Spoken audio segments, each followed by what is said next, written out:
and I think it's going.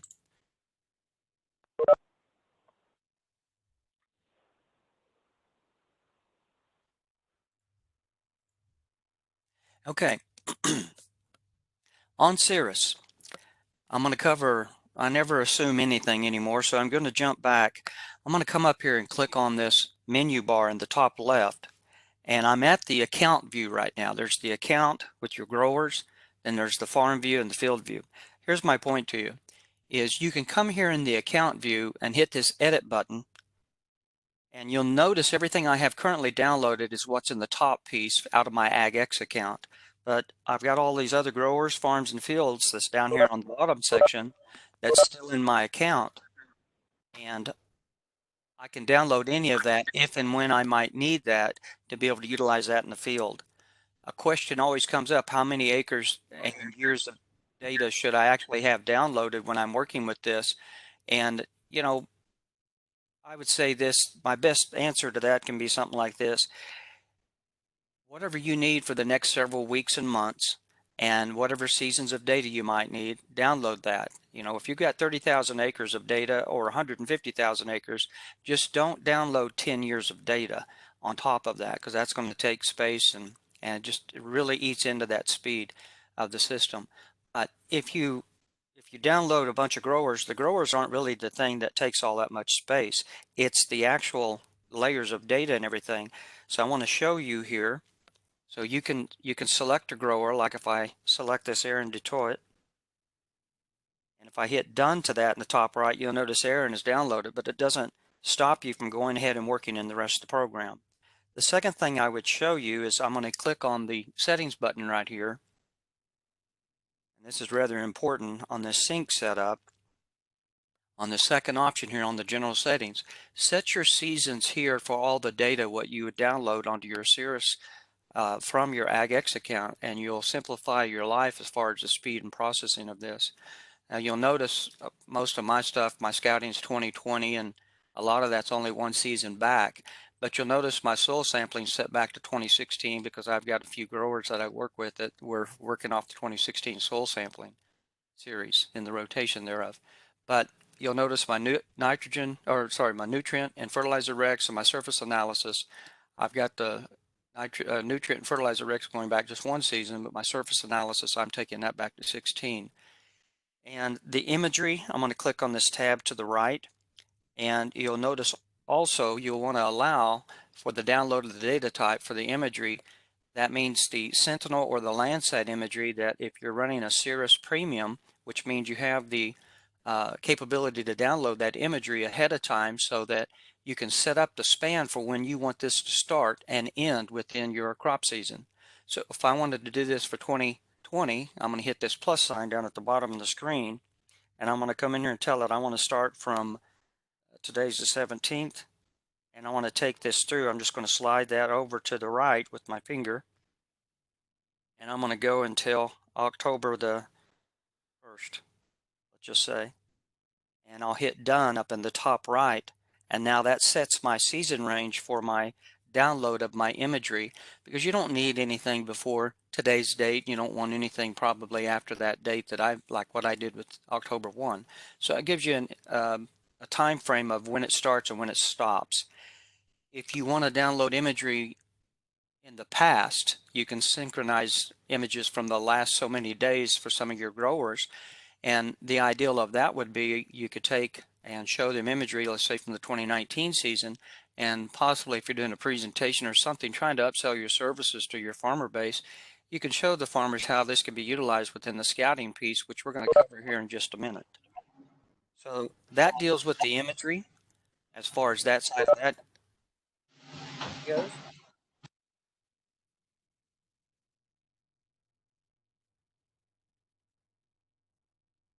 And I'll hit the back button in the top left, take me back here, and I'm going to hit done.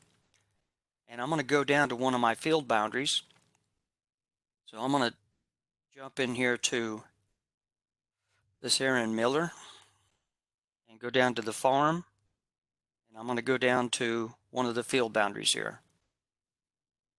And right now I've got a soil sampling, but I'm going to recreate that in a minute, so I'm just going to delete that. All I did was slid my finger to the left and deleted that out. But let's start out with talking about planting, because you guys are probably in somewhat of the phase of that if you haven't already started. But to do a planting or to complete a planting as far as whole field or by a zone, first thing I would show you is I'm going to go to the home button down in the bottom, and I should describe this to you. It doesn't matter what view I'm at, whether I'm at the account, grower pane, or the farm pane, or the window or the field pane. The buttons down at the bottom are all the same as far as the buttons go. Now at the field level on the home button you get 13. I'm just sliding that up. You get 13 window panes, whereas there's 10 in the other at the farm level in the grower and account view. But we'll talk about those in a little bit as well. But at the field level, I'm going to hit that plus sign, and I want to come in here and do a planting operation, or a planting activity as we call it. And it opens up the boundary. You've got tools up here in the top left. Now let's just say, for sake of argument, that this field needs to be split because he's going to put corn and beans on here. And we're going to start our, I'm going to zoom in and get pretty tight on this so I can get this pretty close. And come up to this north end at some point. Now you may be doing this with GPS. I did mine with the draw split because of course I'm not in that field. But you click outside, go along through that field and finish on the outside of the field on the other side, and hit that complete split button. That was the blue button there on the bottom right, and that will split that field out. In this case we've got our corn and our bean acres. So if I come over here and start on the west side and I click my drop down for the crop, this is my short list, everybody. If I hit that plus sign in the right top of that small screen, this is the master list of all the crops in the world that we've created thus far. So you check one of those if you want to include one in there. So if you want the red clover or the white clover and hit done, now that's going to populate that in your list here in alphabetical order. You only have to do this one time, and I'm going to show you where you can send these out to other people within your organization, so that if one person sets this up, spends some time doing it, or you kind of have a centralized location and figurehead, so to speak, that somebody sets all these products, all these cost, all these products, all these drop-down short list items and everything, you can data bullet that out to other individuals within your company. So you don't have to do that more than one time, and I'll show you the trick on that here momentarily. So this is my short list for my crop. So I'll come in here and say, well, that's going to be for soybeans. The seed company, again, click that plus sign. You select out of that list whatever you would be working with. Let's just come down here and pick another one here. So you pick the ones you're going to work with. I hit done, and that populates my short list. So I come in here and I pick a company, and then your short list here for your hybrid varieties. There again, I hit that master list. There's all the ones that's been released thus far, and you would select those to pick whichever one it might be out there on that side of the field. The crop purpose, in this case I want to go with dry grain, works the same way, and we're going to put 160,000 seeds per acre here. If there is actual information on that little info tab to the right of that for that particular company, the tech sheet, it will show it. This thing is growing. Not every one of these we have this for yet, but we'll see it on the corn here in a little bit. So there's the general information for the soybeans. Now I'm going to come over here and click on the right side and fill out my information for the corn acres. Fill everything out with, there's my short list, there's all my different hybrids. I'm going to put that in for dry grain and plant that at 32,000. And then if there happened to be a tech sheet on that, and there's not, there are on some of these others. I remember which one. Here's the tech sheet. But this gives you that technical information about that particular hybrid of corn in this instance. And you can either, if you're at the office setting these up and you want to save these to your iPad, up there in the right top side you can click this little drop down, and that will save that as a local copy onto your iPad or iOS device. And that'll be utilized from here on out, and you can pull that up even when you're in the field, or if you're demonstrating, talking to a group of growers. So I've got my two different areas here, excuse me, for my planting. So I'm going to come up here. First off, before I do, you've got the general tab here. And in the general tab, I'm not going to populate all of this, but you can see the different items that you can populate. This is the general information in the orange down at the bottom, soil conditions, and so on. The powerful thing here about this general tab is at the field level, when you're doing this, you can hit the field weather, and you can't do this at the farm or the grower because it's only available at the field level. You can add the local weather, and we'll populate that off the conditions at that particular time based off radar data that's flowing into our system, and we'll populate that at that point in time. So the other thing you can do here is I'm going to click this plus sign down here on the bottom right, in the kind of the mid right, and you can go in there and put in anything for your crop protection fertilizer, such as if you go into this and on the blue here now I'm selected and I've got product type. If you're going to put down some kind of a fertilizer as you're doing this, you can put down whatever that fertilizer might be. And there again, here's my list, my short list for that. And product rate, we're going to put on 50 pounds the acre and so forth. So you can fill all this out and you can add in up to 7 more different fertilizers if the need be. The same way for herbicides, insecticides, anything else. You probably wouldn't do that at planting, but nonetheless, you can put down whatever the carrier might be and so on and so forth. So I'll hit the save button in the top right, and that saves that out. It's optional to give it a name, and I'm just going to call this my CB for 2020. And you'll notice that it's saved as a recommendation. Today's date, this season of 2020, and it's saved as a recommendation. If it's going out there to be ran through a planter, it always has to be as a recommendation. The option here, the two options, is an application and a recommendation. An application, you've already completed that, meaning that, and if it's a recommendation, meaning that that's what the controller has to have. So just a tidbit on that. Other than that, you've got the from date and to date, and I know this is a little frustrating, but this from date and to date, you'll notice, is only a week out, and you'll probably want to put that out a little further in case weather catches you or whatever. So you can change that pretty quickly there and change that as far as that goes. You can have up to 4,000 characters in your notes, and we'll save that. And that saves that rec. So this recommendation, while I am right here, I can come in here and actually export this thing out.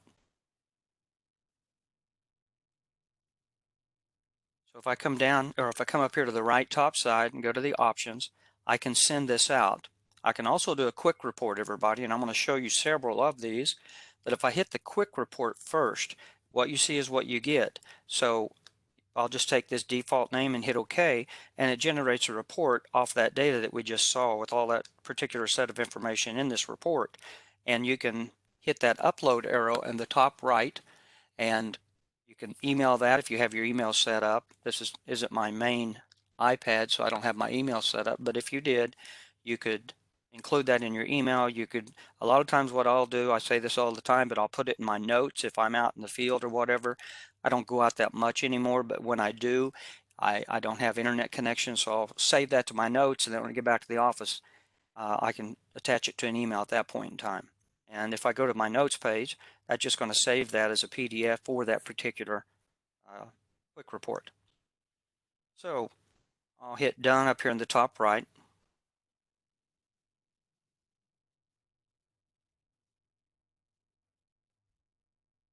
Maybe. Not for sure what happened there, guys. And there we go. I got ahead of the game.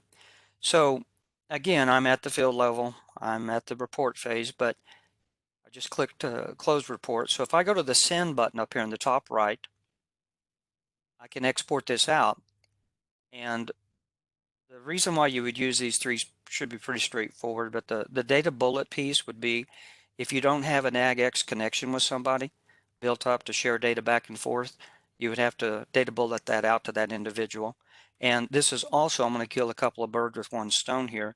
This data bullet is also what you would do to send out the short list and all of the crop settings and everything what I showed you in the database before. So I'm going to show you that just real quickly. So you would set up the people that you would want to send this out to, and these are one-off folks. They could be, you could have a relationship with them, but in this case, this might be a farmer that you want to send this out to his account, and maybe you want to send it to more than one. You can have as many people in here. All you need is the name. If you add a new contact, you would add in the name, the email address, and their sync ID. So you'd have to know that information, then you hit send, and then you could tell it whatever you want to send over to that other individual. And with this, you'll notice I'm just sending this planting, but you can do the same thing with the short list and all those other items I was talking about earlier. More about that here in just a moment at another level. I'll just cancel that for the time being. So that's one report for the planting. A second set of reports, if I go to the plus sign here, and I come up here to in the bottom right, I'm going to click on the reports icon. It slides over, and the reports themselves are these types of reports, but I want to show you the general settings for the reports in this case.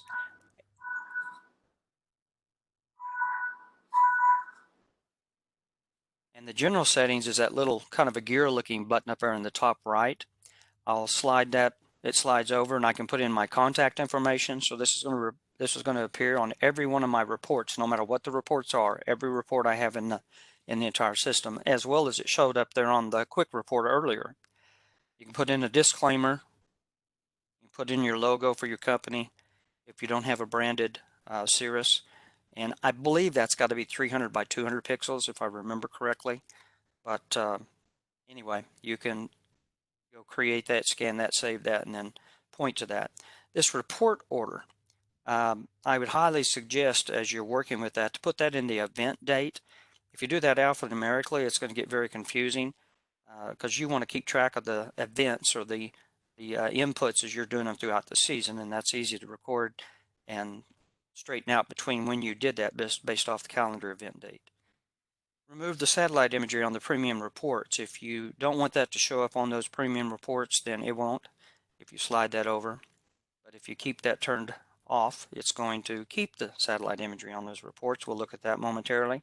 And then on the scouting recommendation report settings, the same thing for it will remove the field boundary image in the background if you want that. So you make any changes here, you hit apply, and now we can come up here and I'll go to the actual planting recommendation report. And I've got my corn in here. I want to select that, but I also have my beans. And so I'll set up my soybeans here. And I'll show you what I'm talking about. I want to be able to include how many bags that it's going to take. And we're going to purchase this by bag. And I'm not for sure exactly how many seeds per bag on the soybeans, but I'm going to say, yeah, 500,000 just for sake of argument. I may be off on that, but since I've got my corn and soybeans in here, as far as recording them as an input, now I can run a report across that planting database that I had just created, select that, and that's going to run that report and show you how many bags you're actually going to need of those different types of crop across this field. So we're going to need 39 bags of the corn. We're going to need 13 bags of the soybeans here. You get the information regarding what the planting summary is down at the bottom. And again, I want to pull your attention to on the general settings here on your name, the grower, your consultant name, blah, blah, blah, all of that contact information. That's all part of that general settings in the reports piece that you can have included on every one of your reports. Hey, Bill, I got a question. Yes, sir. So you're running this planting recommendation report off of a rec that you made there in Sirrus. Can we run this same report off of like a variable rate seeding rec we push through FarmRight? Yes, you can. I believe that's true. We'll look at that because I've got one of those that I'll show you on this field. I know you can off of the polygons, and I am pretty sure you can do that off of the grid as well. We'll look at that. Okay. And those units per bag, are you assigning that to that hybrid? To that particular specific one, yes. Okay. All right. That's all I had. Yeah, and you have to do that if you've got, if you're going to change out and do if you may have more than one soybeans in there because you've got multiple varieties, and same way with corn on the hybrids. So you'd have to set that up and use that. And then when you pick that particular one that you created at that point in time to do your do your report off of, then you'll have the specific information that's tied to that in that database. Awesome. Thanks. Yep, you're welcome. All right, Austin brought up about the grid zones or the multi-year zones. Let me come over here to a grower that this was actually created. Bear with me just a minute.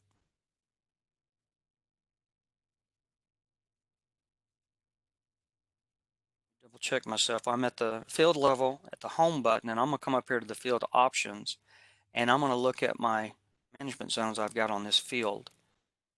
This is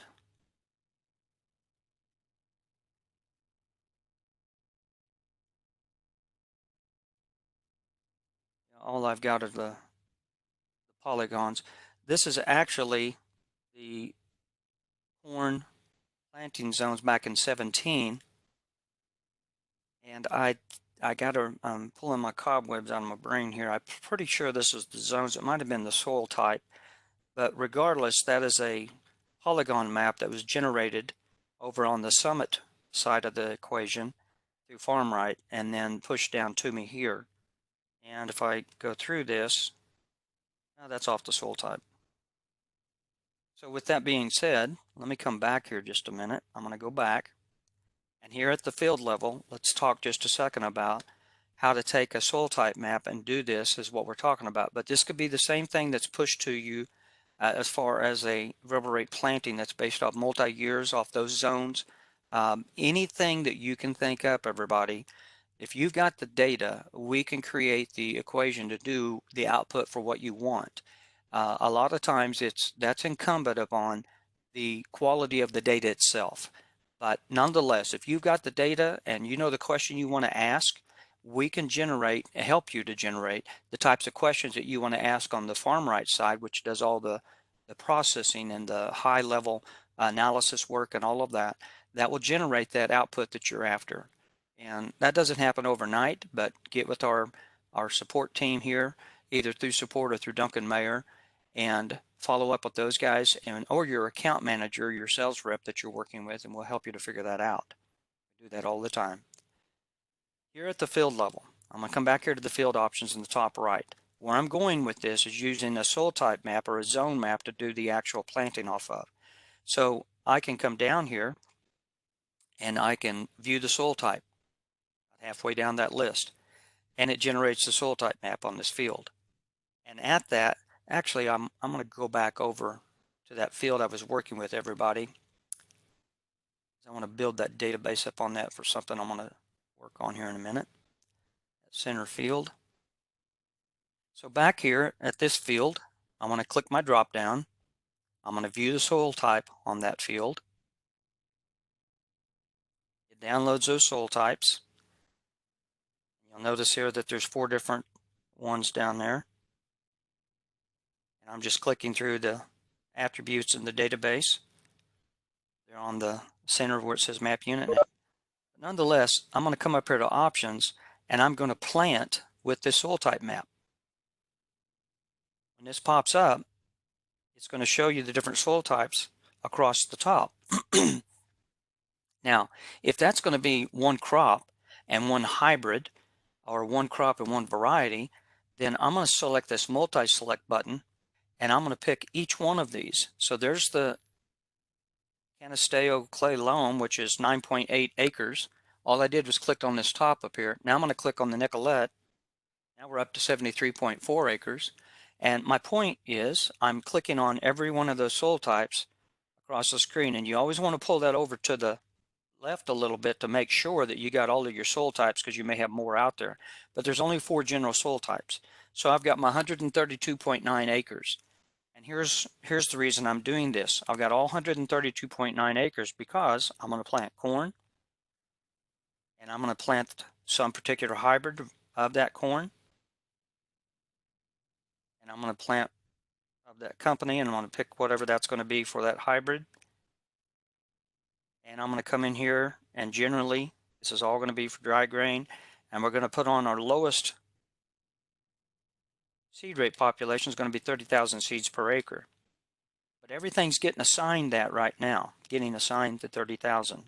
So now I'm going to come back and uncheck the multi-select, and the Canisteo is that 30,000. I want to leave that at that, but I'm going to go to the Nicolette loam, and I want to up every one of those polygons out there to 34,000. And I'm going to click on the Webster clay loam up here at the top, and that's 53.4 acres. That's a highlighted kind of a lime green, and I'm going to pop those up to 36,000, or let's just say 35,000. Click my keyboard to close it and go to the Clarion loam. That's only 6.1 acres, and that's a pretty good producing area, let's just say, for sake of argument. And we're going to pop that up to 36,000. And dismiss the keyboard. So now when I come across here, I'll go back to the very first soil type. That's 30,000. And again, all I'm doing is clicking on these tabs up here at the top. These could be multi-years of yield data where it's stable and a high above average, really high above average. This could be an area that's unstable, whatever it might be for these zones that's dictating that. This is where you can do variable rate. It's a manual process, but it's one way of getting it done today.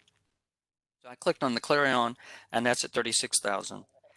And I'm back to what I was showing you earlier when I just had the corn and beans, but now I've got it across all the zones, and I could go into the general, put any information. If I want that field weather information, I just select field weather, add local weather at that point in time, and I'll save this out then as a recommendation.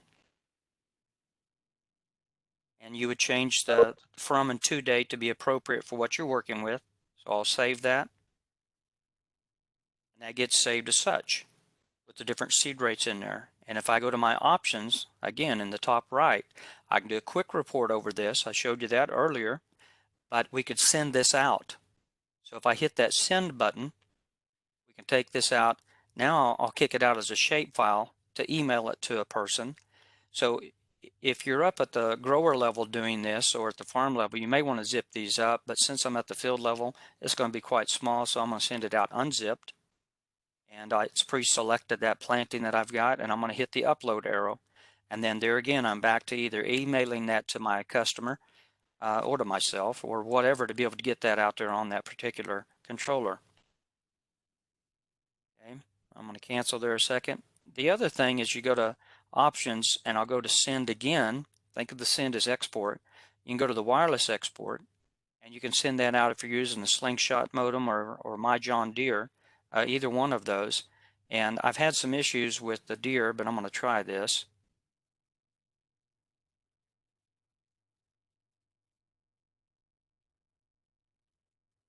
Yeah, it's still, I've been tinkering with this the last several days trying to get this thing signed up and working right.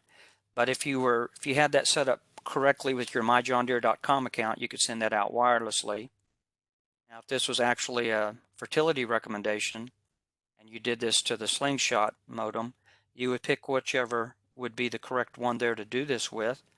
And I'm going to pick that 131/20 because that's the one that I've got right now. It's not, it should still shoot this out.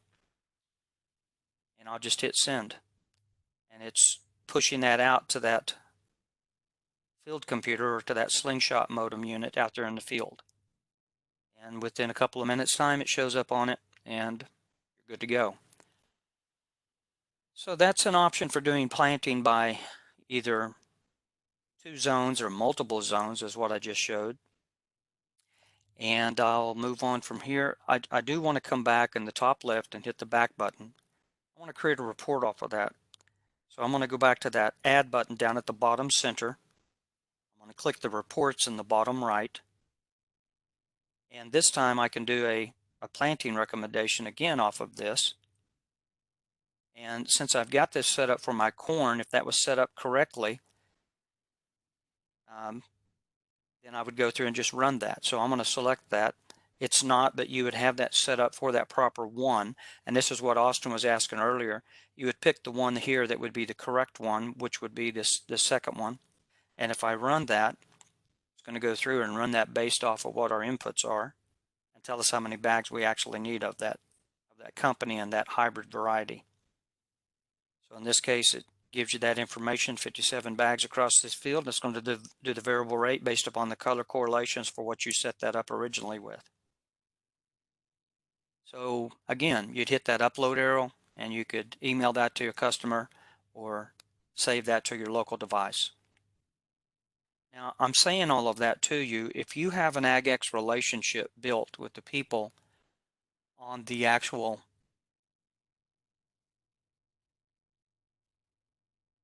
I'm looking over, I've got 3 screens, everybody, I apologize, trying to keep up with everything.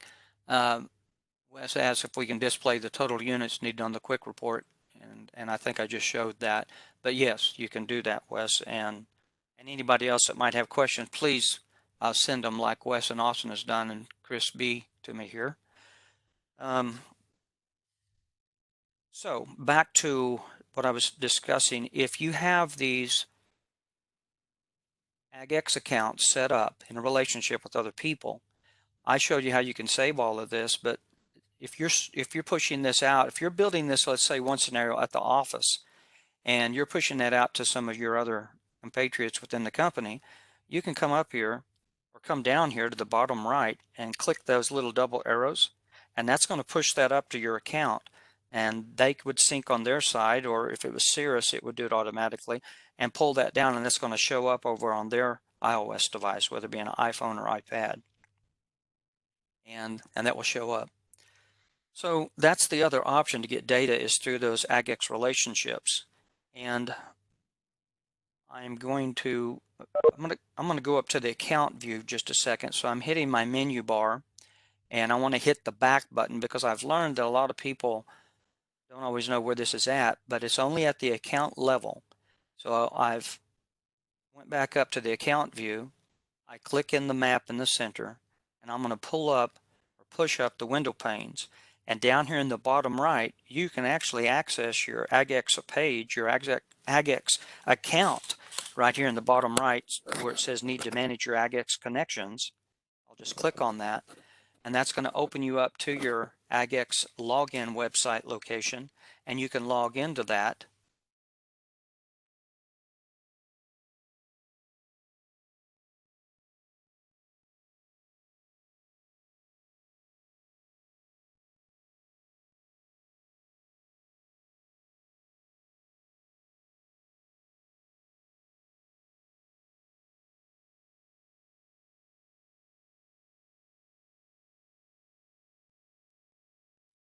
You can log into that and manage those connections right here. So if I come up here and hit this second one, that's going to be that's the authorizations. Hit this button, that fourth button down on the left side, that's the one for managing your connections. You can go in and manage connections right there, all the different people that you might have. So the point is that you can manage your AgX connections to people right here. You can add a new connection if you need to. The only thing that you would need is the email address of the individual that's tied to that AgX account that you're setting that up with. So about 100% of this can be managed right here on your iPad itself, or your iPhone if you're doing it off of that. I'm going to close that. And the way I got to that is I double click my home button on my iPad, and I'm going to go right back into my Sirrus here. So let's talk just a moment. If there are no more questions about the planting piece, I'm going to move on to something else here. Just a second.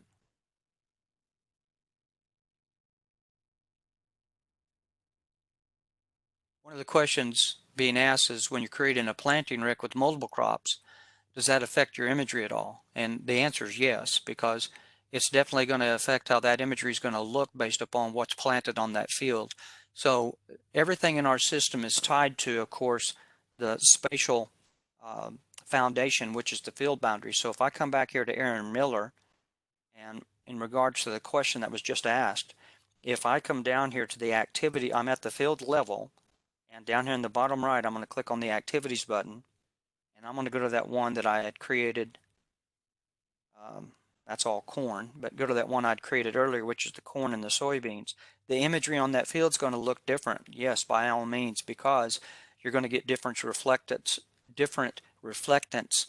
based upon your corn plant versus the soybean plant and the like. But when you're out there, you'll see that because you'll see that split. You can actually come here to the options and you can set that. Let me come back here to the field boundary. I'm going to go in the top left. And at the field level, I'm going to go to the home page down in the bottom left. And on the field options itself, I'm going to go to the edit boundary. When this pops up, wrong one, sorry. Exit out of that. At the field level, on the home page down on the bottom left, I'm going to hit the field options on the top right. And I'm going to view management zone. And if I had saved that as a management zone a while ago, that would show up here and you could turn that on by default. So when you're out in the field, that would always be there. And I could recreate that, but I think you get my point here would show up. I didn't save that as a management zone. I should have. But if I had of, I would have an option here to turn that on and you can slide that to the left and set those management zones as your defaults on the field so that when you're out there, you'll see that line or that individual would see that line if they were walking that field out. With that being said, I'm going to segue. One more question here I'm going to answer. Let me back up. At a farm level, whereas if you had planting across every one of those fields, let's say saved individually, and by the way, I should show that real quickly. If I come up here at the farm level and I go to that add button, and as I stated, that add button or these buttons are all the same at every level. So if I come up here and do a planting on all three of these fields, and we could select out, let's say the East Miller East Pivot and the South HP were going to be soybeans. This is just like I'm doing at the field level, but I'm just up at the farm level as far as that side of it goes. So you populate that with everything what you would be have done, and I'll now come down here and I'll select the Miller home place.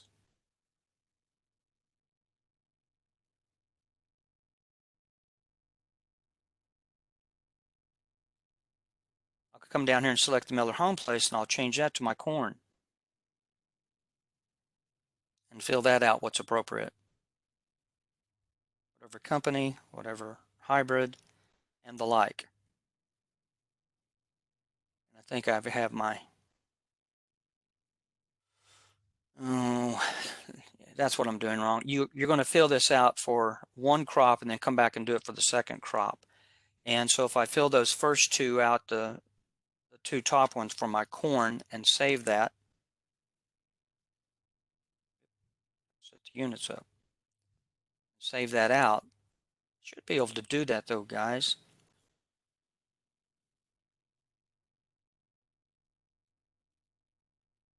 What am I doing wrong here? The answer to the question was wanted to know if you can run a quick report at a grower or farm level to get the total units needed. And I've already done this on a couple other growers, so bear with me. I'm going to come back up here to the account level and go to one of my growers where I've got planting already at across several acres. And I'm going to go hit that plus sign again and hit the reports button. Again, I'm up at this grower level. And the question though, I'm going to back up one stage. The question was, can you run a quick report up at the grower level on all of this? And if you go to the activities button, answer my own question here, you can't do a quick report, but you can do the other reports. So if I hit the reports button, I don't want to get ahead of everybody. I'm at the Joe Smithton grower level across 444 acres. However many pins there are, that's an individual field. And so I hit my plus sign and I hit the reports button just like I've been doing down at the field level. And now I can do a planting recommendation, the planting recommendation, report, you would fill this out just like I showed you down at the field level. And for the crops you're going to work with, you would select those and then pick all the fields you want to run this for. I'm not going to run all of them, but actually that's the one same field because I've got multiples of those. There's the second field. I've actually only got planting in there, but for a couple of the fields. But I think you see the point here is that you could pick all the fields that you'd want to run this for and select that. So the answer to the question was, can you do a quick report across the entire grower? And it looks to me like you cannot, but you can run that summary report and pick the fields you want to run that for up at either the grower or the farm view.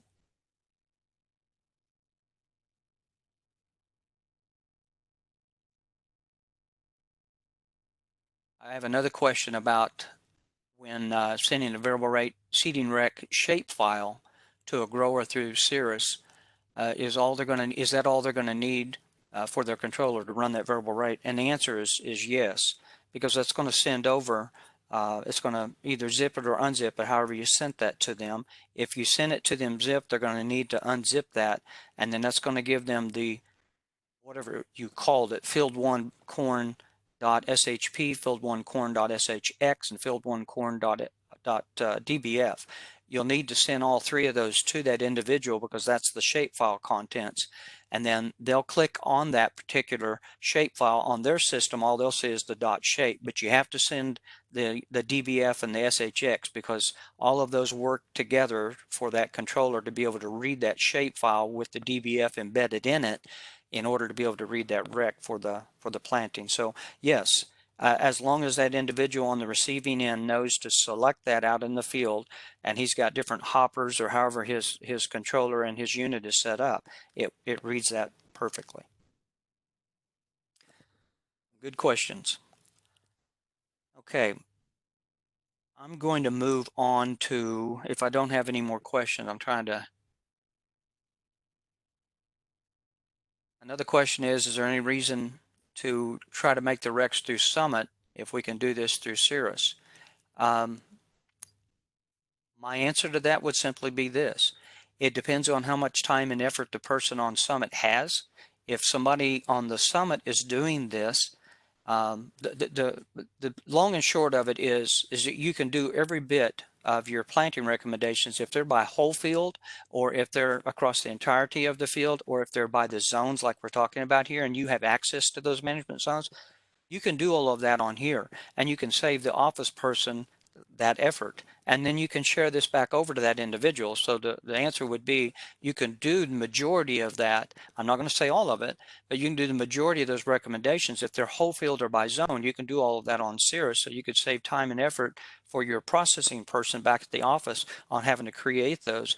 A lot of times what it comes down to is the person that's out in the field, they don't want to take the time or they may not have the time to take to create all of this, and that's why the person back at the office might create these for them. But the answer is yes, you could do a great majority of this on Sirrus itself for creating these recommendations, and you wouldn't even have to touch Summit, as long as it's by zones and you have the management zones or by whole field. Now, the other portion, the other part of that answer is if you're doing anything that's utilizing higher levels of analysis layers, multiple layers and everything, that all has to go through the FarmRight, which is embedded within Summit Professional, of course. So if you've got multiple years of yield data and you want to use the multiple years of yield and combine in the fertility and combine in the soil types and combine in the organic matter layers, that's going to have to go through FarmRight, which of course is through Summit Professional. If you want to look back through years at different things, what you've done across those years and seasons, that also anything where you're going to incorporate higher levels of analysis to get an end result, you're going to have to go through FarmRight and Summit Professional to get that accomplished. But anything that's like what I'm showing here by zone, simply within a season, or whole field within a season, you can do all of that on Sirrus itself. So it kind of comes down to how much time do you have, what do you want to try to accomplish compared to what the person back at the office could accomplish for you. But you don't have to use Summit to do these things I'm showing you and teaching you right here, right now. And of course, when you would sync that, it would show up on your Summit. So it does not ever have to be recreated. It's shared through that relationship back through your AgX account. Again, good questions. All right, if there are no more questions over the planting side of this, I'm going to jump into the scouting. So let's say that we've got our recommendations. They've been sent out to the controller. Everything's planted. Everything's starting to emerge. And we're ready to start doing some scouting on some of these fields. So I'm going to, here at the account level, I'm going to pick one of my growers. And I'm going to go down to one of my fields. And down at the field level, I've got a bunch of imagery. Now the very first question you're going to have is how do you enroll a field? Well, let's discuss that just a second.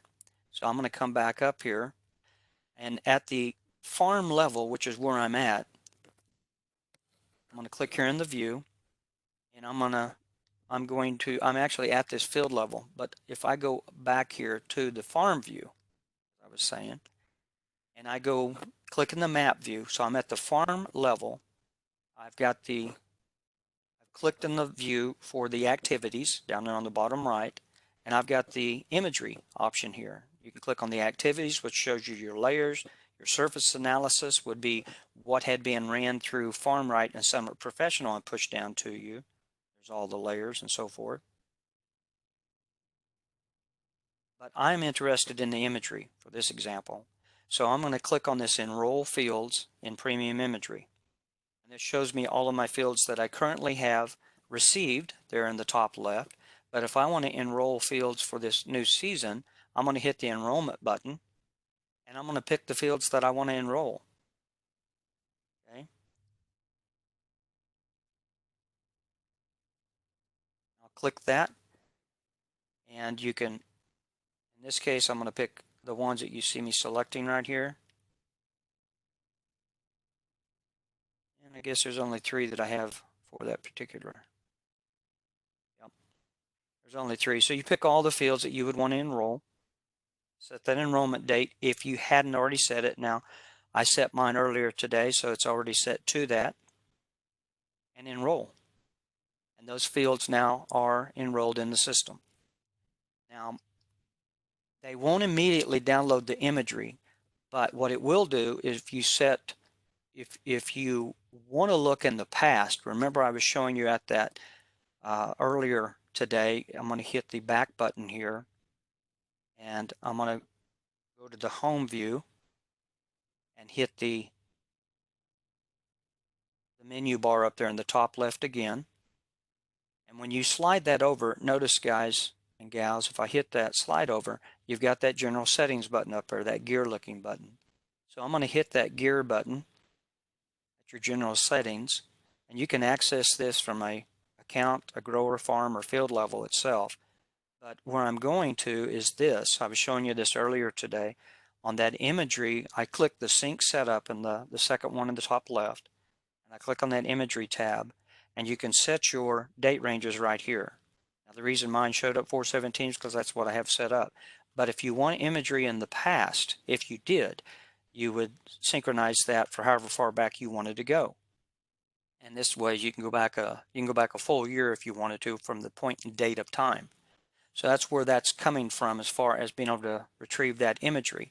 So if I enroll a field and I've got imagery back for a season, then that's why this is going to show up. So if I go back to Joe Smithton and I go back down to that number 3 field at the field level, and I click on activities in the bottom right, this is the reason why I've clicked on the imagery tab. I've got imagery back in 2019. It's going to start showing up here. So in 2019, I'm going to go back to, let's say, here's on 4/16 of 2019. Now I would say to you that I was not ever in this field on 4/16 of 2019, but more than likely the crop is emerging. It has emerged, and it's in some growth stage. But the reason I know that is because I'm looking down at those colors, and the color range is going from a 0.13 on the low end to the dark green to 0.53. And of course, when you get up there, when the crop has full coverage, full foliage, it's very healthy. It's growing, it's, several feet tall and whatnot. Those numbers are going to start moving up the scale. And for us in agriculture, it's really going to range from 0.0 up to a point, 0.1. So we want to look at somewhere in the neighborhood when we start getting up later in the season. Now pay attention to those numbers, 0.13 to 0.53. But if I hit the back arrow in the top left and I pick an image, now that was 4/16 of 2019, and if I go on to June 5th of 2019, well, quite honestly, the number hadn't jumped all that much, but we know the crop is growing. But I'll pick one, let's go to the 625. Now we're jumping up. It's more of a salt and pepper effect. But you notice that your range now has went up on the high end to 0.74. I don't know quite for sure what's happened on this particular field. It may not even be maybe set aside or something. I'm not for sure. But as I move into the season, if I go to 715, now we're at 0.37 up to 0.73, and that 0.73 is on 10.6 acres. So here's my point to you. When you enroll these fields, you're going to get this imagery that comes down either from the Sentinel satellite or from the Landsat. Now, this is a Sentinel, and the reason I know that is because it's the small pixels. It's 10 meter. If I can hit this more button on the left top, and it shows me that the sensor is a Sentinel with near infrared, natural color, and NDVI. So I know it by off of that. But if I hit this right arrow on the relative NDVI, this takes me to the color infrared. If I hit it again, it takes me to the true color. I'm going to go back to the NDVI because that's what everybody's going to use for doing the actual scouting thereof. So when you get these images and they start showing up, before I jump into the scouting, I want to show you a Landsat. So here's a Landsat image, and I'm going to pick one I haven't downloaded yet. This is what it would look like, just indicating if there was any white on the screen, that indicates cloud coverage. And if it's more than 25%, it's probably useless. But this is a good Landsat, and if I approve that, then it's going to look like this. Now you notice the pixels are quite a bit bigger. It's a lower resolution. There's not as much intricate detail, but that's what I was saying to you just a moment ago. You have the Sentinel, which is 10 meter, 30 feet by 30 feet, and you have the Landsat, which is 30 meters, which is 90 feet by 90 feet. So why would you use a Landsat versus a Sentinel? Because maybe on that particular day that you want to go in there and run or go out and scout, you don't have a good cloud covered day or a cloudless day that the Sentinel satellite flew over and took some images, but you have one or two from Landsat. That would be the reason why you would probably use the Landsat over the Sentinel. But the majority of the time, you're going to use the actual Sentinel imagery itself. I have another question, and the question is, can one person have Summit Pro, which means they have FarmRight, and run the advanced analysis and push it down to different Sirrus accounts? And the answer is yes.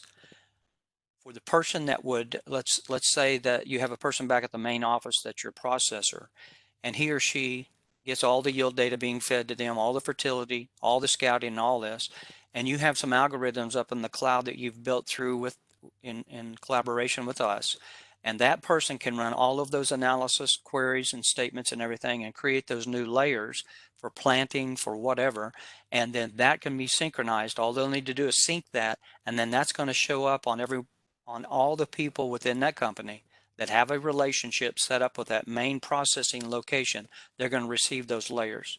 So the answer is yes. The advanced analysis can be ran on the FarmRight and Summit and then pushed down to everyone that's got a Sirrus account.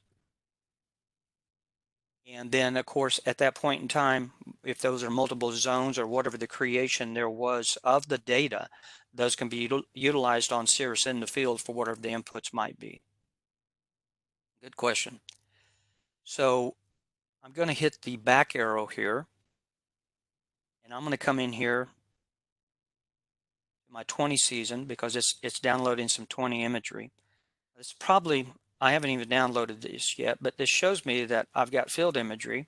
And let's go to 4:15 of 20, which was just a couple of days ago, and you'll notice there at the top of the mid part of the screen, that's a Sentinel image. So I'll pull that up. That is a cloud covered day. That's not going to do you any good. So I'm going to reject that image. Okay, and let's try this one on 4:10 of this season. That's a better one. It's got a little cloud, well, it's got, I don't know, some cloud coverage. You can see it there on the top left. Uh, Probably, if I was going to use this, I probably wouldn't use it, to be honest with you. I want to get one that is a complete cloudless day. I'm going to reject that one. Okay, here's a good one. There's no white across the screen, so it indicates it was a cloudless day when this was shot. So I'm going to approve that. Now, we are 0.09, which is quite low, up to only a 0.34. So if anything, the plant is just starting to maybe emerge. And you may not even be starting your scouting program as yet on April 5th. But let's start with this and let's just play like it's 2 weeks later or whatever. And the red areas indicate in that instance that you've got crop stress going on in those areas. The dark green indicates you've got good coverage, you've got good reflectance from the satellite and all of that. So my point here is simply this. This helps to direct you where to go to rather than walking an entire field out once that corn or bean plant starts to get quite vertical or high in nature, depending upon the maturation stage of that plant. So matter of fact, I'm going to hit back, everybody. Let me go back to 2019 on this same field and pick a good one that you would use like you would do in real time. And here's one right here. So those areas out there on July 5th of 2019, the red areas are rich under stress for some reason. It won't tell you why, but it will direct you to where. And then we can direct to that location to do the scouting, and then it comes down to your expertise as the human to be able to figure out why that stress is there.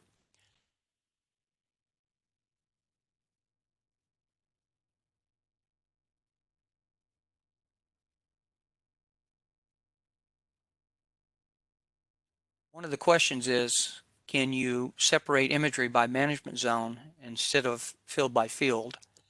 And whereas they've got a grower that has split it into 2 crops one season, and then the next season it's the same crop. And the question is you'd rather not split that field into smaller fields. And here it's a good, very significant question, because your field boundary from season to season, everybody, typically doesn't change. Typically. Majority of the time, what does change dynamically within every season, from season to season, is the management practice. So this is exactly to answer that question, it's not your boundary that changes, it's the management practices or the management zones within the boundary. So what you need to do is, you're not going to create a new boundary, you're just going to take that existing boundary and make a management zone off of that and make that your default in that season. And let me explain. I'm going to use this very field. Okay, I'm going to go back one level right here into the view, and I'm actually going to, should have done that off of this image, and I'm going to go to the options, and I'm going to actually scout with this, but I'm going to show you how to create a management zone off of this. You 100% of the time, you're going to have the management zone already identified before you start getting the imagery. So let me back out of here off the image just a second and go to the field level. And let me hit the home button down in the bottom left. And I'm going to slide that window panes down just by pushing it down the screen. And here in the window view of the field at the home button, I'm going to go to the field options and I'm going to create a management zone. Now, of course, I'm not in that field, but if you were, or if you had significant locations that you knew to define that, you could come up here to tools. If you're out there in the field in real time doing this, you'd want to use GPS split to split the field out where you knew you had two different crops. Now I'm not in the field, so I'm going to do the draw split, and I'm just going to say, well, those two areas start right here and it ends over here. And I'll hit complete split.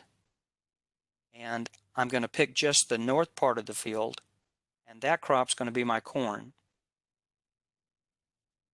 And I'm just so it doesn't, I'm going to put corn here as well. Now you can fill that other information out, but it's typically what you're after is the name and the crop. So I'll just abbreviate here and call this SB for my soybeans. And I'll pull my soybeans out of the database there. So now I've got it identified that on that north area of the field, I've got 18.76 acres. In the 2020 season, it's going to be planted, in this case, to corn. And if I click on that south half, in the 2020 season, I've got 21.57 acres that's actually going to be soybeans here. So I'm going to save this in the top right now that I've got that management zone split out. And I'm not going to save it to all seasons because I'm not doing that same spatial input across all my seasons. I'm only doing it for the 2020 season. And I'm going to set that as my default. And I'm going to come in here and call that my CB, or corn beans, in 2020. Just so I can identify that very easily out of the name itself. And I've set it as the default. So when I hit save to that now, I now have that boundary as the default, those management zones, which is my corn and beans for the 2020 season. So the answer to the question, when you're doing this, guys, create these management zones before you start downloading the imagery, and then you've got that where you can differentiate between the different crops. As far as when you're, of course, when you're in the field scouting, you're going to see that, but at the office and whatnot, you can see that if you're sitting down to do any kind of analysis work or anything above and beyond that. So I think that answered that question. If not, please shoot me back another one. And I got a couple more coming in here, so bear with me.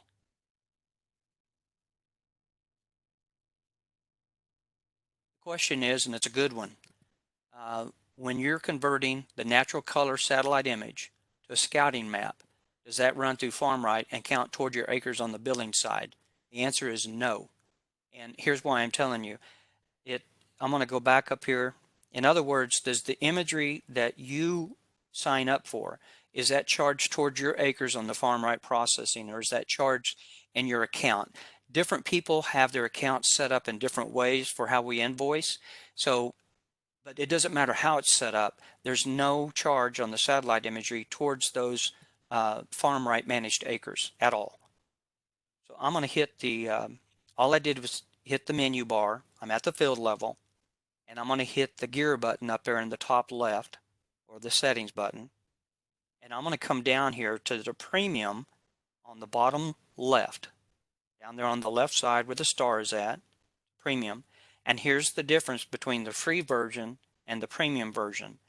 And you'll notice that the premium imagery service right here is only available with the premium, which means that your company or you yourself have purchased the Sirrus premium prescription, or sorry, a Sirrus premium subscription, and that subscription then entitles you to be able to do any unlimited imagery. So it would be in your best interest to just sign up all your fields that you ever think you're going to do as far as using the scouting for the imagery, because it's not going to cost you anything. You already paid this one-time price, whatever that might have been, to us, and you are entitled then to any unlimited acres for the imagery that you want.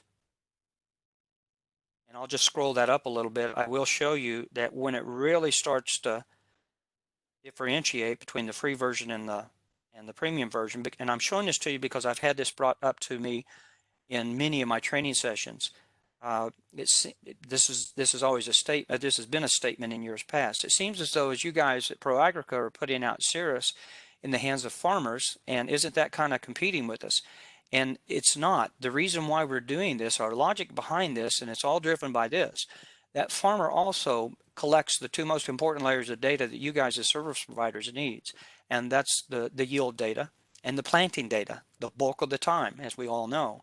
And the idea there is eventually here in Sirrus on the mobile unit, as well as on Sirrus Web, the farmer is going to be able to upload the yield data directly to you. He is going to be able to upload the as applied planting data to you, and he's also going to be able to upload the yield data as well. So the ideal is that you have a linkage now to where you don't have to go out and grab those individual files for the as applied planting, the as applied spray, the as applied fertilizer applications. You don't have to go out and get the yield card and all of that. Today you do. I don't want to be I don't want to come off as saying that it's completed today. Today you have to go get the card from these guys. Actually, that's not true. You can use Online Summit today and set up a farmer with an AgX account, and all he doesn't need to do anything other than you set him up an account, and he can upload the yield data to you today directly to your AgX account. But it only works with yield data today. It doesn't work with the as applied yet. That's coming, and hopefully very soon here by the end of Q2 and early Q3 of this year. So the answer is, excuse me, it's coming. As far as a farmer having Sirrus in their hands and being able to upload all that data to you. We're trying to make this as easy as possible in the supply chain for you to be able to get the data from these guys and gals, the farmers that is, to be able to do the processing, because a lot of times that's a holdup. But as you come down here, you're going to notice that the reports on the free version, they can't do much. They record the activity layer, they can run an activity report, but all the rest of that is what you're doing as services to those guys and gals, to the farmer level, and that's why they can't run those reports. That's why it's incentivized them to work with you to create those reports. The bulk of those, the farmer doesn't want to have to deal with that anyway, and but my point is the free version, if they go download that, because nothing can stop them from doing that, they have all these options that you see here. But they're still reliant, dependent, whatever adjective you want to use, upon you to be able to get the bulk of that information to them.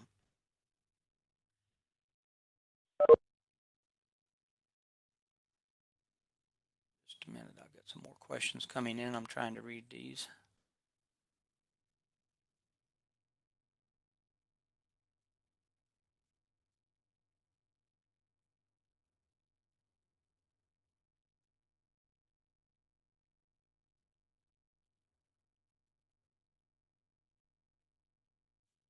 Another question, I'm trying to answer all these as they come in.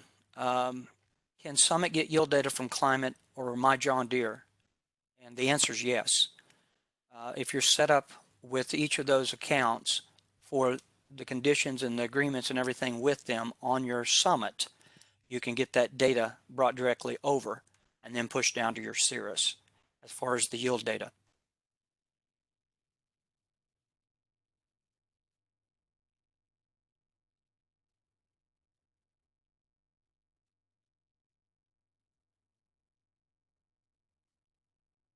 And another question is about back to the management zones. If you had a field and you had corn and beans on that field, you do not want to compare those NDVI values. They're not going to mean the same, but the colors within the corn acres on that field in 2020 and the soybean acres within that field on 2020, you can it's correct to be able to use that image to still do the scouting on that area of the field that is that one crop, but you do not ever want to compare those because they're going to be completely off the grid as far as being able to compare. So you want to make sure you always do this by crop. And this, the whole point of it is that if you had it split into two zones on a field and you were wanting to compare across both of those zones, no, you don't do that because the numbers are not going to be the same. The range will only show across the entire field, but it will show you the areas where you're stressed on your corn acres versus the bean acres. And I understand why this person's asking this, because they want to be able to look at that, look at the scale, and it will only be on the corn zone versus the bean zone. And today we don't do that. You would have to split the field into two distinct field boundaries to get that today. That's been asked a number of times. I didn't understand how this was asked earlier. I apologize. That's quite a complex, I hate excuses, but that's more complicated than it sounds. So the only way to get that differentiated today with the actual numbers and the zones to be absolutely 100% correct is to actually go in and edit the field so that your field is actually two fields to be able to get those numbers correct. There's not an easy solution to that right now. Great question though, because I've had that a number of times. Okay, back at this field level, and I'm going to jump into the scouting now. So I'm going to come up here, or come down here, I should say, and click on that activities on the right side. And I'm going to pick an image. Go back to 19 to a point. Bear with me here. Let's pick this one here on, these are ones that I've approved that you see in here right now. I'll go back to that one I had earlier. So there's my management zone line between the two different crops, but as what was asked earlier, that scale is going across the entire field as far as the 0.22 to the 0.59. That's just how it works. But in this case, let's say we want to use that image to go out there and do our crop scouting.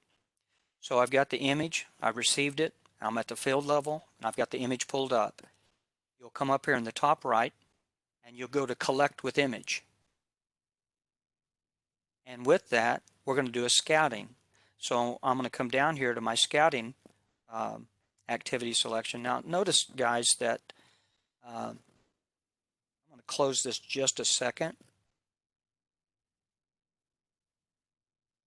Sorry, I got ahead of myself. I'm going to go back to the options here. Click that drop down. I'm going to click with the image. I'm going to select the scouting layer of data. And because I've got this set up with my management zones as the default, that's the reason why that's showing up like that for the different colors. But here's where I'm going. I have already set up my scouting to use point. And I know that simply because I'm looking at that blue button that says drop GPS point. That it wouldn't show up if it was a polygon. Now I want to show you where to set that at, so you don't only have to set that one time. Got another question coming in here. Just a second, everybody.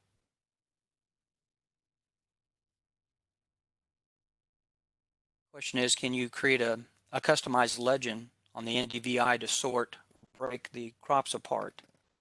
And would it be appropriate? If you go to this edit legend on that, you actually can come in here and do a custom on this. What you still have to be cautious about, even though it's corn and beans on this particular field, coming back to this, let's say that, this is mocked up, mind you, but let's say it's corn on the north side and beans on the south side. It's still not going to be right because you've got the full coverage of that satellite image across that entire field. You would have to have that separated out as two fields to get this correct. And you got to be careful with that because you're really jinking with the numbers based on what was actually out there. So but I will say to you that you could come in here and customize this. Now, if that was one crop on the field and you really wanted to identify this, by all means, set that up however you want to. The majority of the people will use best fit, what I've noticed, and I've used, and this is a good question to jump in here. On this field, I want you to look at the colors right now in 5 classes, all right, across the zones, and look at your acreage split down on each one of the color classifications. 3.19 on the low end, 12.15 on the high end. But your range is a 0.2 up to a 0.59.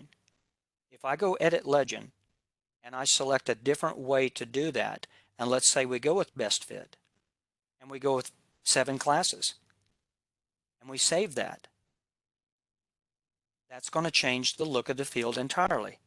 But it does not change the number range. Notice your number range at the bottom is still 0.2 up to 0.5. So your actual range of data stays identically the same, but how that map is going to look is going to change tremendously on how you've classified that.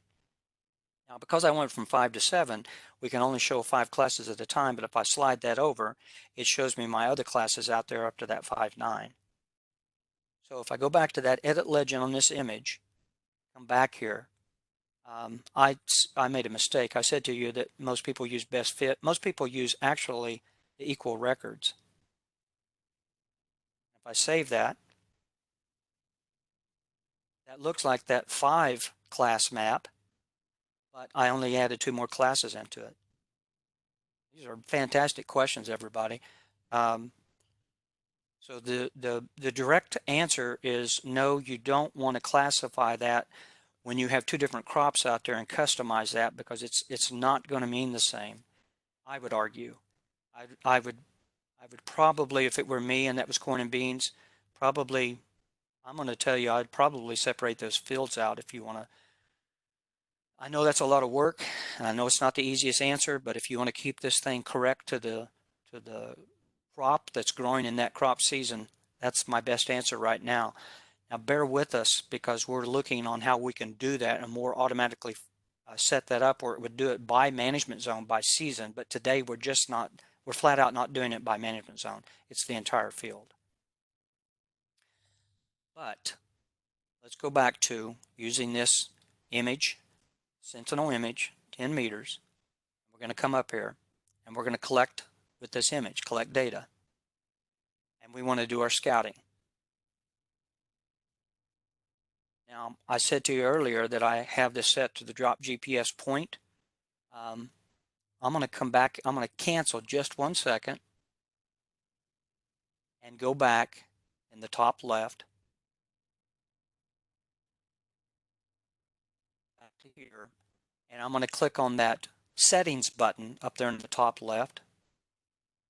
And what I'm referring to is on the setup there in the very top left.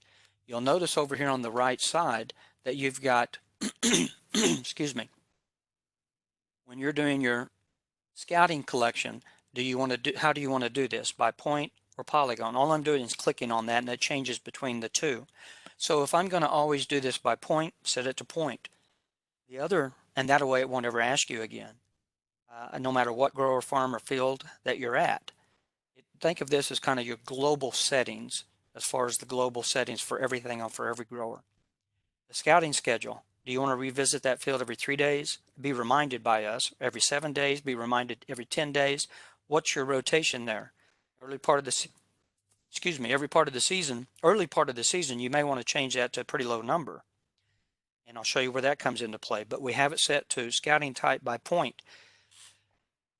If you do it by polygon, there's nothing wrong with that, but you can't go back to exact XY points if you do it by polygon, other than if you remember that. And if you're good at doing that, so be it, but majority of us are not. So majority of the people that I have taught and trained through the years are doing their scouting by point. All right, so that's where you set that globally for all your growers, is in that general settings. So I'm going to hit done in the top left. Come back down here to this field level. At the field level, go back to my activities in the bottom right. Go back to that image that I had just pulled up a moment ago. So now we're back in here, and I'm going to go to my options in the top right, and I'm going to collect with image. And I'm going to do my scouting. And it pulls up the scouting database. And again, it's saying drop GPS point. Now I'm not actually in that field, of course, so I can come out here and drop a point just by doing a long hold with my finger, and then I can move that around if I don't get exactly where I want it at, and reposition that. You have to click, it's kind of finicky. You got to click right on the pin head. As long as you get that magnifying glass, you've got it selected, and then you can move it to a different XY.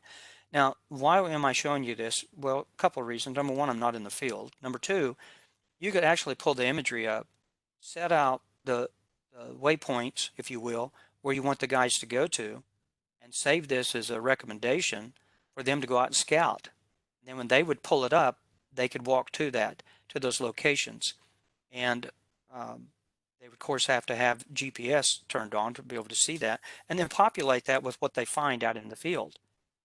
But let's play along like you're actually in the field in real time using GPS. And I've walked to this XY location, and I come over here and I'm going to click my crop. Again, I've already set all this up and populated all this. So I'm going to say, well, this is corn. You have the difference between the stage scale and the decimal system. And then depending upon which of those you select, in my case, the growth scale, you got all that you can pick from for that. And you would pick whichever that you need at that point in time or whatever.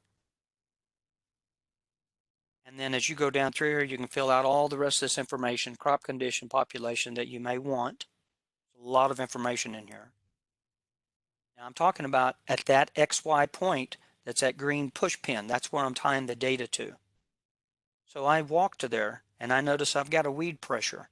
So I click the weed database down on the bottom left. And I can actually tie 8 different weeds to that XY point. But I'm going to tie my first one. I'm going to say I've got some mare's tail starting to pop up. And I could fill out everything else what might be pertinent to that point in time. I can also take pictures. If you click on that camera, you can store 5 images, 5 pictures per each one of these cameras. So each one, so right now I could have 15 images that I could take for the weed density, the weed stage, and so on. So I'll click that first one for the crop, and since I'm not in the field, I'm going to pull from my library here, and you can turn as many as you want on, or you can take as many as you want. So that's putting 3 images in there right now. Now it goes from a gray to an orange color, indicating that you've got an image, at least one image, that's being stored to this. Now if I wanted a second weed, because I'm noticing something else there, I'm going to hit that green circle with the plus sign on it, and that ends up with a second database for weeds. I walk out, I'm still at that same location. I take a picture of that, and I populate that for the downy brome. And you can add up to 6 more there for weeds at that same XY location. While I'm right there, I notice I've got an insect pressure as well. So you can store, again, just like with the weeds, we can store up to 8 different insects here by clicking that plus sign and just continually populating what we need for our insects. Diseases, same thing.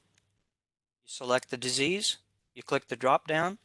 Now, I didn't show you this on the weeds and on the pests, on the weeds and on the insects, but if you hit that plus sign for the diseases or any of them, this gives you all that information.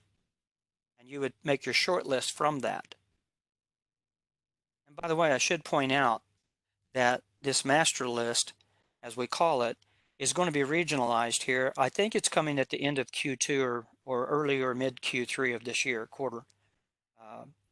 But what we're doing is we're regionalizing that for like North America versus Central and South America versus Africa versus Asia and these different locations around the world, because not everybody's going to use the same thing, and there's a lot to pick through. That thing is growing. So that's going to be coming here in the probably next month to 2 months, I would say. That's going to be released through AgX, these regionalized master lists. So I hit done from the master list and I get my short list, and I would select what I would need for the disease. So I've got everything populated that I want assigned. I haven't saved it yet. It's just assigned to that point location. Now I come over here and I walk to another location and I drop a pin there. And I identify a lot of the same issues there, what was going on up there at the first one that I had walked out to. So what you can do, and this is a general rule of thumb, everybody. If you've been in my trainings, you've heard me preach this. If you ever find yourself doing something in our system more than one time, you're not using our system in the optimal advantage for what you could. And here's why I'm saying this in reference to this. That green is the selection color. So I'm going to click on the pin head of that very first one that I collected that has all the weeds, insects, and diseases information already populated. But the second one has a lot of the same information. So I'm going to select that multi-select button. Think of that as copy and paste. I want to copy everything from that first location, and I'm going to click on the head of that second pin, and I'm going to paste it to that second location. Now that I've copied and pasted, I want to deselect the multi-select. And I want to select just the second pin for its databases.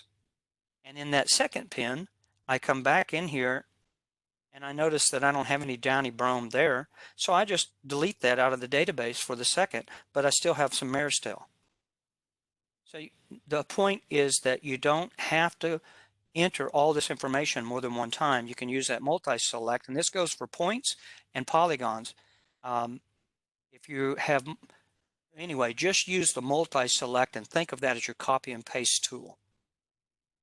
And now if I walk down to a third XY location down here, and I notice that I've got something going on similar to what's up here at the second,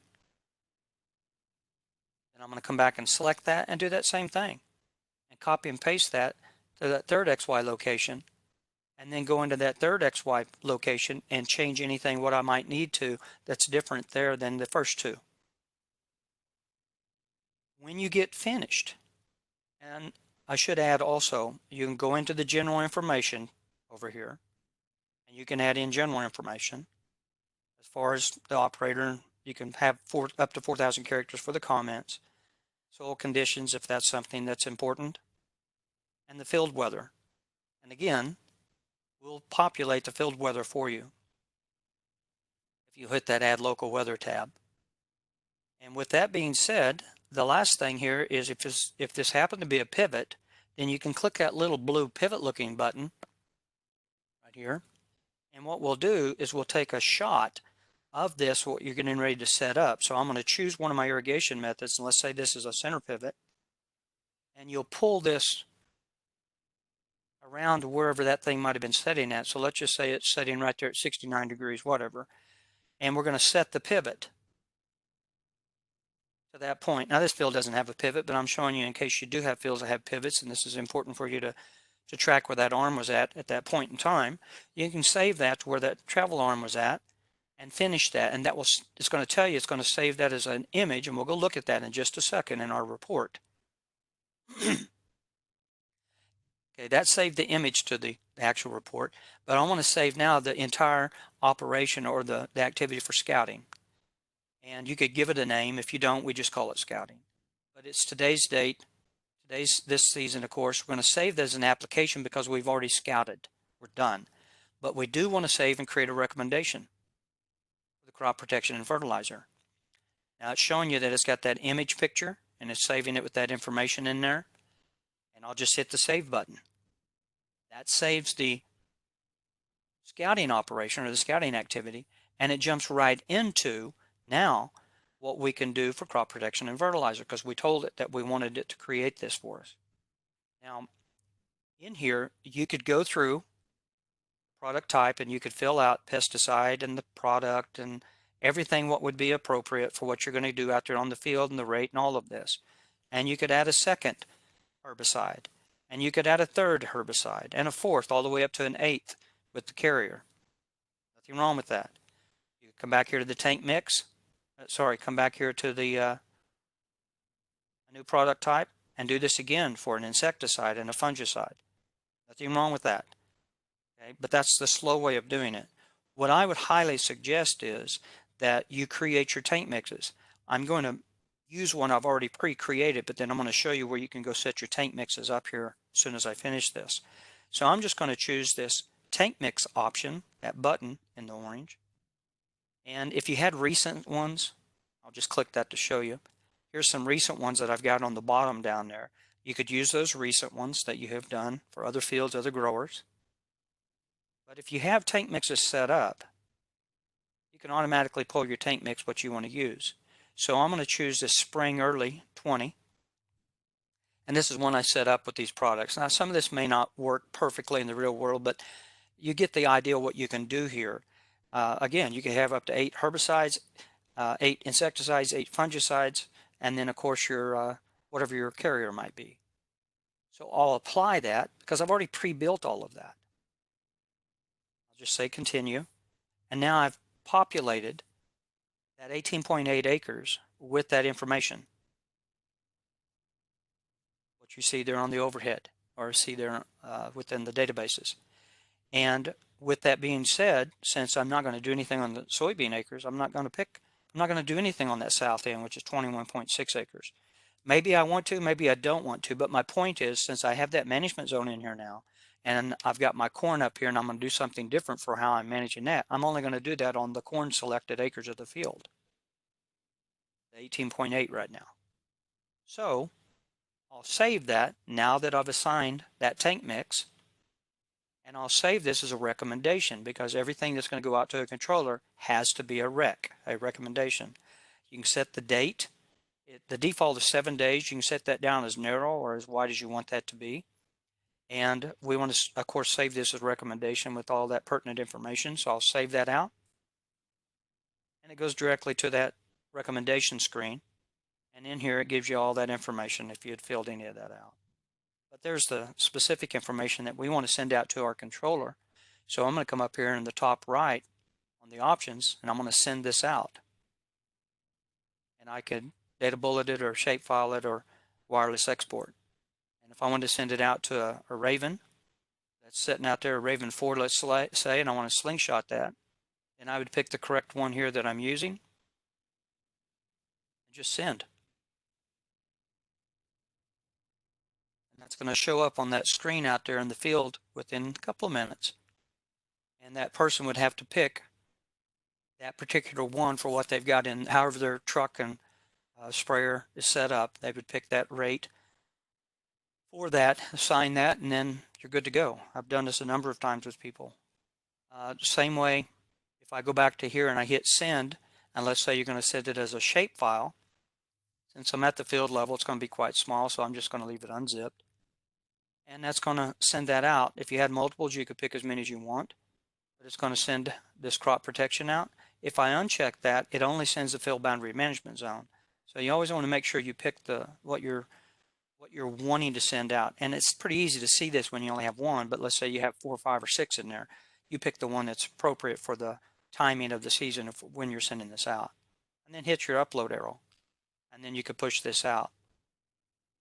Now, as I said earlier, you could, if you had your email set up, you could push that out that way, but I'm not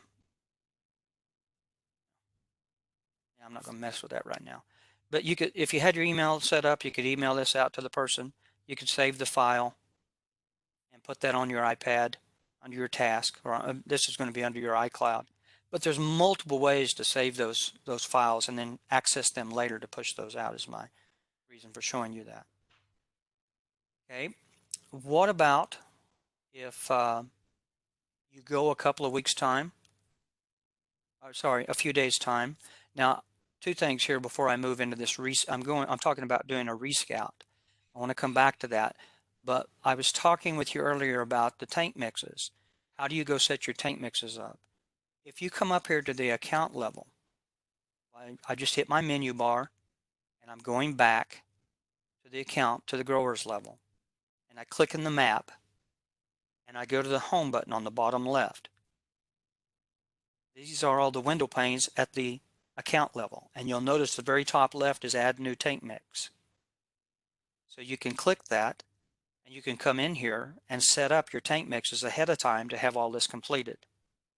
I know many times you may not know that ahead of time, but if you did, you could come in here and call that whatever that might be.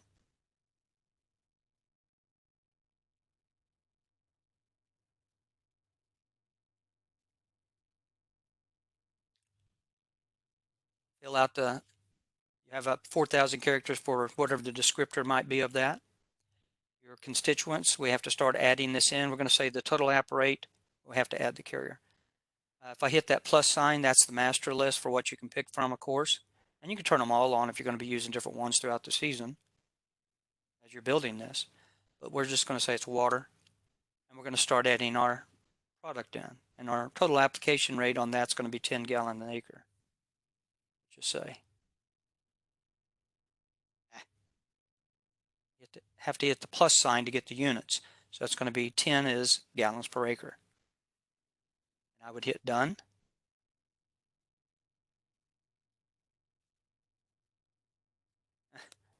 Getting ahead of yourself. I have to check mark that because all I did was populate it, and I have to tell it I want to use the gallons per acre. Hit done. Now we'll start adding our products in. So our product here, go to our herbicide, pick whichever one would be right. Some of this is probably going to be way off, but you get where I'm going with all this. You fill this out, and you put your units in. What you're going to do here, ounces per acre in this case. It must be a dry product. Well, I picked a dry product.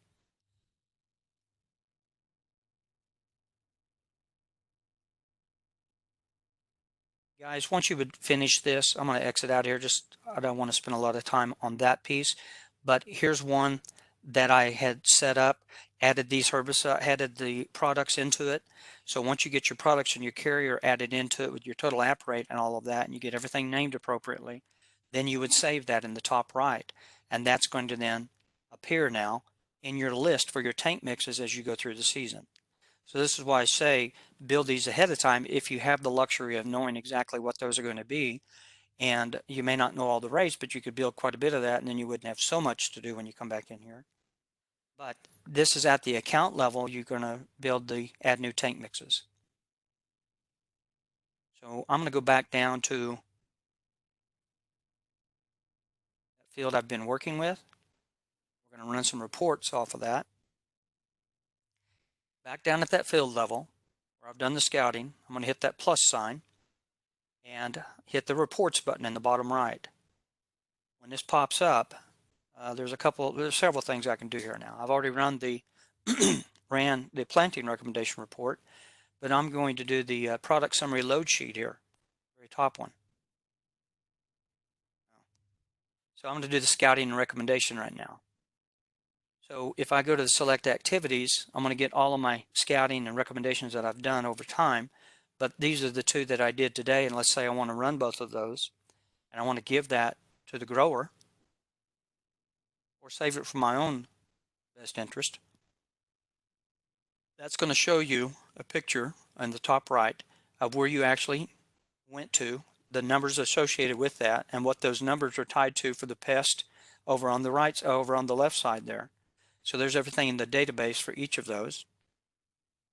And then as you come down, you get your images, and as I showed you earlier, you can store up to 5. I selected 4, and then it breaks it down in the actual recommendation for the product type down at the bottom there. For the product, the rate, total units, or total amounts, and then you get your summary. And again, I'll point out to you that on the general information regarding the grower farm field information and your consultant name, phone, and all that's set in your general settings at that layer level that I showed you earlier. I'll revisit that in a little bit. But again, you can hit that upload arrow, print that off, send that to whomever through email or whatever have you. And a question has came up in the past, Ken, when you do the actual syncing, like this right here down in that bottom right, is that actually syncing the reports over? The answer is no. The reports are derived off the local system, so you have to save those to email or whatever have you. Those don't go through the AgX sync account. So if you want those reports and you want them saved, make sure you save them on that upload arrow.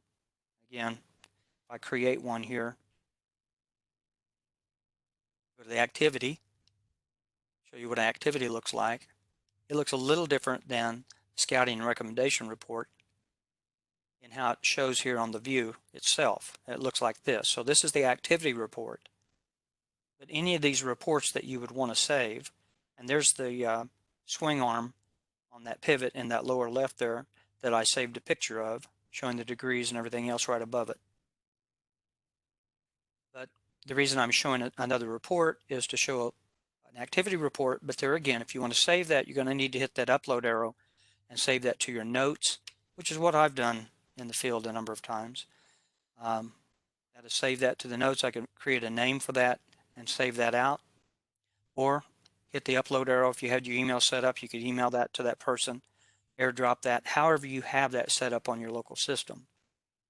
Now in my case, I just saved it to the notes. So if I hit my home button for the iPad and I go into my notes page,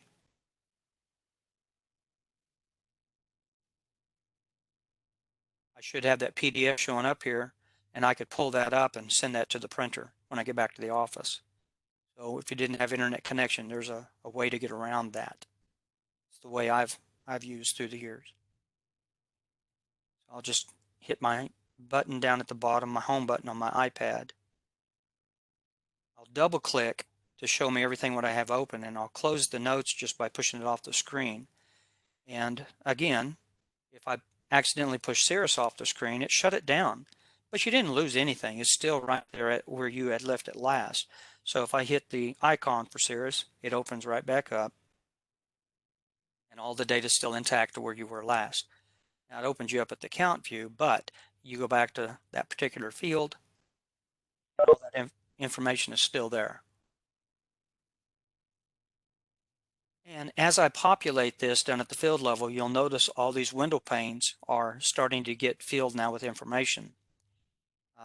You'll also notice that my scouting there on the bottom, kind of in that gray area where it says scouting, crop condition, and growth stage, anything that I had populated in that scouting when I did that there earlier today is going to start showing up there. Now I'm at the field level. I want to bring to your attention, I told this every 3 days to remind me to scout what fields. So I'm going to hit the menu bar, and I'm going to go back out to the account level. At the account level, showing all growers, it's going to show me the to-do screen. So it's telling me that I've got 3 due today that I need to go do, 2 next Friday, and 67 that are past due. But if I hit due Thursday, or due by next Friday, it opens up and shows me all the ones that I've got that are due by that time frame that I'd set it up to do this by.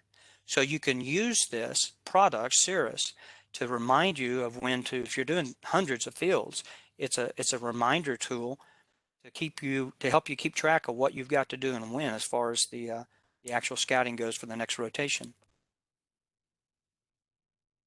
All right, back down to the field level.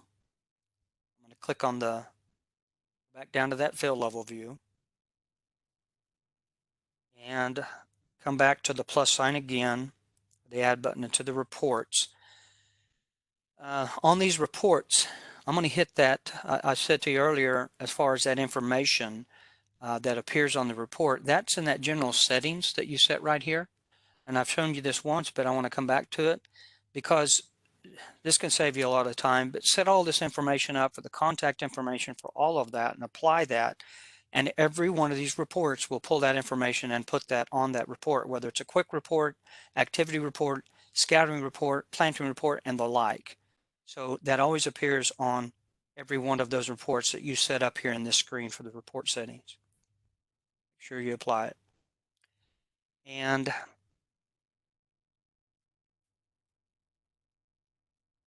I think that covers pretty much everything of what I wanted to touch base with everybody. Are there any other areas or any other questions that anybody has that they would like to discuss while we're on the line together here?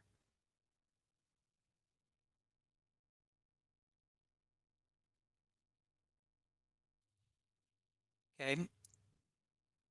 If not, if you would like to get a copy of this, I'm going to show you a location where this will be hosted at as soon as it becomes available to me. So you can go back to here. I'm going to open up my Chrome, and I'm going to go to YouTube, and I'm going to search for Agriculture Training Agronomy Solutions. And it's this one right here at the top. And if you go into that, I would suggest highly go to the playlist. And yesterday I just finished with 128 videos. Actually, I've got a lot more than that, but I'm organizing everything. So this is all latest, greatest of everything what's out. But on these playlists, I have a Sirrus web playlist, Sirrus mobile, all the way through here for 8 of these playlists. But I've also got Pro Agrica webinars. So I'm going to host this. Like right now, if I go to this full list, right now I've got there's a Sirrus webinar back in October of 19. Here's one that was a over yield and fertility recs, and a couple more that I've hosted. But I will put this will become another one of the playlist options for the recorded program Pro Agrica webinars. So if you want to go back and play this or look at any of these videos, I'll go back one page here. Any of these videos for any of this. And one last thing I'll show you, and then I'll get off here if there's no other questions or comments. You'll notice I've got Sirrus Web, Sirrus Mobile, and all the way over here, I've broken FarmRight out of Desktop Summit. Desktop Summit's got 62 videos just for Desktop Summit. But if I go into FarmRight and I look at the full playlist, I've put this into an order what makes sense to you as an end user. So it gives Matt's overview. It shows you how to set up an AgX account, and then how you would go through FarmRight and use that within Summit itself, and so on down through the list here. So each one of these breaks down these playlists and gives you that information what you need regarding that specific playlist that you went into. So